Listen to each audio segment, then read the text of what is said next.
In the next 2 minutes, I want to talk to you about how retrieval is far more effective than reteaching or restudying some of your content that you may have in your course.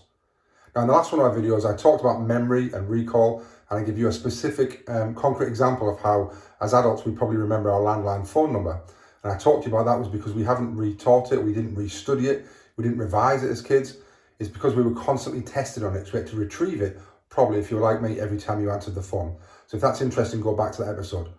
So what that really means is that we need to make sure, and I did this a million times in my early teaching career. I made the mistake a million times that I left time at the end of my course to go back over and do what I would call revision activities, and I would reteach certain areas of the topic. The problem happens is that students have very low cognitive demands placed upon them when you're reteaching something, because they think they recognize it and they mistake familiarity with deep learning.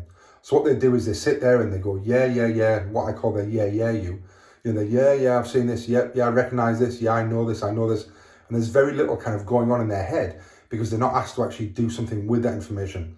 Now, we know from the work on memory and retrieval that actually the act of retrieving information helps to strengthen the memory itself. So you've got to get students to do something. You've got to increase their cognitive demands.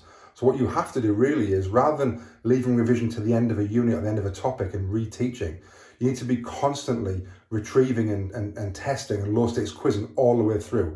Start of lessons, low stakes quizzing, what did we do last week, last unit, last month, all the time, fetch and carry in their head, retrieving information, because that's the best way to do revision all the way through and constantly learning, rather than suddenly thinking revision is something you need to do at the end by reteaching something. We need to understand that recall is far more effective than reteaching. Hopefully that's been helpful. Very, very quick, short 2 minutes on that. If it's useful, share it, get involved in the comment below, in the conversation below, get involved in the conversation in your schools, share it. If you haven't seen any more and it's the first one you've seen, go back, have a look at the hashtag and look at all the other episodes I've recorded so far, especially the one last week on the landline phone number.